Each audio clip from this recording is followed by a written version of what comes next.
شہزادہ چارلز کی سابق اہلیہ اور کروڑوں دلوں کی دھڑکن پرنسس آف ویلز شہزادی ڈیانا کی 24ویں برسی آج منائی جا رہی ہے۔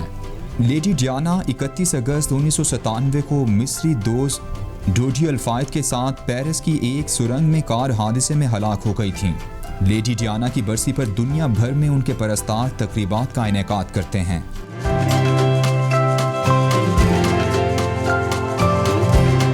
1 جولائی 1961 کو پیدا ہونے والی لیڈی ڈیانا کا پورا نام ڈیانا فرانسس سپنسر تھا۔ انہوں نے انگلینڈ اور سوئٹزرلینڈ سے تعلیم حاصل کی۔ ڈیانا اپنے بہن بھائیوں میں سب سے چھوٹی تھیں۔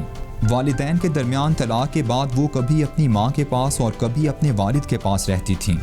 پرنس آف ویلز کے ساتھ دوستی کی افواہیں گرم ہوئیں تو 24 فروری 1981 کو ڈیانا اور شہزادہ چارلز نے باقاعدہ منگنی کر لی۔ شہزادہ چارلز نے ڈیانا کو منگنی کی جو انگوٹھی پہنائی اس کی مالیت 30,000 پاؤنڈ تھی۔ 29 جولائی 1981 کو لندن کے سینٹ پال کیتھیڈرل میں شہزادی ڈیانا اور شہزادہ چارلز کی شادی ہوئی۔ دنیا بھر میں لاکھوں افراد نے ان کی شادی کے مناظر اپنی ٹیلی ویژن اسکرین پر دیکھے، جبکہ چرچ سے محل تک راستے میں 6 لاکھ افراد سڑک کنارے کھڑے تھے۔ چارلز اور ڈیانا نے اپنا ہنی مون برطانیہ میں شاہی کشتی پر گزارا اور بحیرہ روم سے ہوتے ہوئے مصر پہنچے۔ شادی کے 1 سال میں ہی 21 جون 1982 کو شاہی جوڑے کے گھر پہلے بچے پرنس ولیم کی ولادت ہوئی۔ ڈیانا اپنے بچوں کی پرورش عام بچوں کی طرح کرنا چاہتی تھیں۔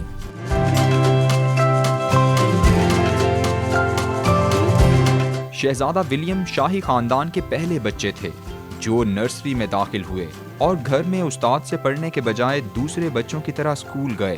15 ستمبر 1984 کو ان کے گھر دوسرا بیٹا شہزادہ ہیری پیدا ہوا۔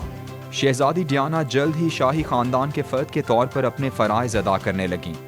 وہ نرسری، اسکول اور اسپتالوں کا دورہ کرتیں اور لوگوں سے خود مخاطب ہوتیں۔ شاہی خاندان کا حصہ بننے سے قبل ہی ان کے ملبوسات عوام کی توجہ کا مرکز رہے ہیں۔ فلاحی سرگرمیوں میں شہزادی کی دلچسپی سے ان کی مقبولیت میں تیزی سے اضافہ ہوا۔ ایڈز سے متاثرہ افراد کے ساتھ تعصبانہ رویے کو ختم کرنے میں انہوں نے اہم کردار ادا کیا۔ ڈیانا اور شہزادہ چارلز کے مابین دوریاں آنے لگیں اور وہ عوام سے چھپ نہ سکیں۔ 1992 میں انڈیا کے سرکاری دورے کے موقع پر محبت کی یادگار تاج محل کے ساتھ ڈیانا کی تنہا تصویر شاید اس بات کا ثبوت تھی کہ شاہی جوڑا ایک ساتھ تو ہے لیکن ان کی راہیں جدا ہو گئی ہیں۔ شہزادی ڈیانا اور شہزادہ چارلز کے درمیان باقاعدہ طلاق 28 اگست 1996 میں ہوئی، اور ایک خیال یہ بھی کیا جاتا ہے کہ لیڈی ڈیانا پاکستانی نیاد ڈاکٹر حسنات سے محبت کرتی تھیں اور وہ پرنس چارلز کو چھوڑ کر ڈاکٹر حسنات سے شادی کرنا چاہتی تھیں۔ تاہم ڈاکٹر حسنات لیڈی ڈیانا سے شادی کے لیے رضامند نہیں تھے۔ 1996 میں لیڈی ڈیانا عمران خان اور ان کی سابق اہلیہ جمائمہ کی دعوت پر لاہور بھی آئی تھیں اور شوکت خانم کینسر اسپتال کے لیے انہوں نے چندہ اکٹھا کرنے کی تقریب میں شرکت کی اور خود بھی اسپتال کے لیے چندہ دیا تھا۔ یہ وہی اسپتال ہے جس میں ان کے بڑے بیٹے شہزادہ ولیم اور ان کی اہلیہ شہزادی کیٹ مڈلٹن بھی اپنے دورہ پاکستان کے موقع پر گئے۔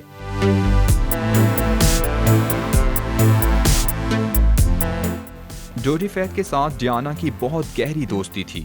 ڈوڈی ارب پتی مصری باپ کے بیٹے تھے۔ 31 اگست 1997 کو ڈیانا پیرس میں کار کے ایک حادثے میں جاں بحق ہو گئیں۔ ان کے ساتھ ڈوڈی الفائد اور ڈرائیور ہنری پال بھی جان سے ہاتھ دھو بیٹھے۔ فرانسیسی حکام کی ابتدائی تحقیقات کے مطابق یہ حادثہ ڈرائیور ہنری پال کی لاپرواہی کی وجہ سے پیش آیا، جس نے شراب پی رکھی تھی اور وہ گاڑی کو صحیح طریقے سے کنٹرول نہ کر سکا۔ لیکن بعد میں کئی افواہوں نے جنم لیا، جیسا کہ کچھ کا خیال تھا کہ یہ کار حادثہ نہیں ہے بلکہ شہزادہ چارلز نے ڈوڈی اور ڈیانا کو مروایا ہے، مگر تحقیقات کی فائل اس کو حادثہ قرار دے کر بند کر دی گئی۔ شہزادی ڈیانا کی آخری رسومات کی ادائیگی اور تدفین کے مراحل میں ویسٹ منسٹر ابے سے ان کے آبائی علاقے نارتھ ہیمپشائر تک کے راستے میں 10 لاکھ سے زیادہ افراد سڑک کے کنارے کھڑے تھے۔